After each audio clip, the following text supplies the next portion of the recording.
সিনেমার ব্যবসা যারা করে ওদের মতো কপাল পোড়া আকাশের নিচে জমিনের উপরে আর নাই। কারণ কি জানেন? কারণ কি? আরে বাবা থামো, কারণ কি সেটা শোনেন। কারণ হচ্ছে মসজিদ যে বানাইলো, ওই মসজিদে যতদিন নামাজ হবে, জিকির হবে, তেলাওয়াত হবে, কিয়ামত পর্যন্ত যে পয়সা দিছিল সে সওয়াব পাবে। আর সিনেমা যে বানাইলো, সিনেমা দেখিয়া এরকম বই কি কুমিল্লা আসছে, এমন একটা লোকেরা বলা বলি করতেছে সুবহানাল্লাহ, এমন একটা ছবি আসছে যারাই দেখলো সব উমরা করতে রওনা হয়ে গেছে। এমন ছবি আসছে যা দেখিয়া সমস্ত মানুষ তাহাজ্জুদ পড়া শুরু করছে। এরকম হয়েছে।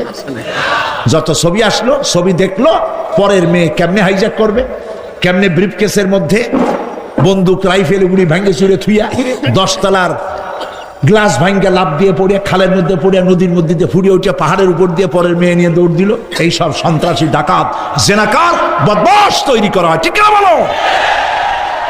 এই সিনেমা যারা বানাইছো, কান খুলে শোনো, এই সিনেমা যারা দেখতে আসলো, জোহরের নামাজ গেল, মাগরিবের নামাজ গেল, আসর গেল, এশার নামাজও গেল, ঠিক কিনা?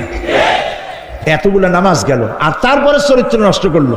চরিত্র নষ্ট করে ফেন্সিডিল খাইলো, এরপরে চুরি করলো, ডাকাতি করলো, সন্ত্রাস করলো, জেনা করলো। বেটা তুই মর, যে সিনেমা বানাইছো মর, মরে দেখবি কিয়ামত পর্যন্ত এই সিনেমা দেখে যত লোকের চরিত্র নষ্ট হয়েছে সমস্ত পাপ মাথায় নিয়ে কিয়ামতে আল্লাহর দরবারে দাঁড়াতে হবে। সুতরাং সিনেমার ব্যবসায়ীরা কানে ধরে সিনেমায় ঝাঁচা বেড়ে দূর করে দাও। যদি মুসলমান হও, মুসলমানের যদি জন্ম দিয়ে থাকে, সিনেমার ব্যবসা বাদ দিয়ে দাও। আল্লাহ রহম করুক, বলেন আমিন।